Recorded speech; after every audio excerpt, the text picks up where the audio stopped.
আচ্ছা টুম্পা, একটা জিনিস আমি লক্ষ্য করছি, আমি যখন হাসি তখন তুমি মনে মনে কি জানি চিন্তা করো। আচ্ছা তুমি কি চিন্তা করো বলো তো? দেখো, কিছু কিছু প্রশ্নের উত্তর না জানাই ভালো, তুমি সহ্য করতে পারবা না। আরে কি বলো, 25 বছর ধরে তোমার সহ্য করতেছি, আর একটা প্রশ্নের উত্তর সহ্য করতে পারবো না? তুমি বলো। তুমি যখন হাসো মনে মনে এটাই চিন্তা করি আমার ভিতর কি এমন কমতি রয়ে গেল যে তুমি এখন পর্যন্ত হাসো। তারপর বলেন অরুণ সাহেব, এখন শরীর কেমন আছে আপনার? আপনার মতো সুন্দর ডাক্তার যার ট্রিটমেন্ট করবে সে কি বেশি দিন অসুস্থ থাকতে পারে বলেন? এভাবে বলবেন না, কিছু রোগী আছে যাদের সাথে মন খুলে কথা বলতে হয়, তাদের ভিতর আপনি একজন। বলেন কি, তাই নাকি? আচ্ছা ডাক্তার, আমি এখান থেকে যখন চলে যাব তখন কি আপনি আমাকে দেখতে আসবেন?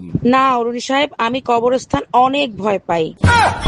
একটা বলদা সুদা জামাইয়ের সাথে বিয়ে দিয়েছে, মা নির্যত সব ভুলোর সাথে মিশে গেল। আরে ভাবি, কি হয়েছে? ভাইরে বকাজকি করতেছেন কেন? কি করছে ভাই? অরুণ ভাই আর বলেন না, আপনার ভাইরে নিয়ে বিয়েতে গেছিলাম, আপনার ভাইরের দায়িত্ব দিছে বাইরের লোক জানি খাবার খাইতে না পারে। এটা তো খুব ভালো দায়িত্ব পাইছে, কোনো ঝামেলা করছে নাকি? দামরা হালার পোহালায় জামাইরে জিজ্ঞেস করে আপনি কোন পক্ষ থেকে আইছেন।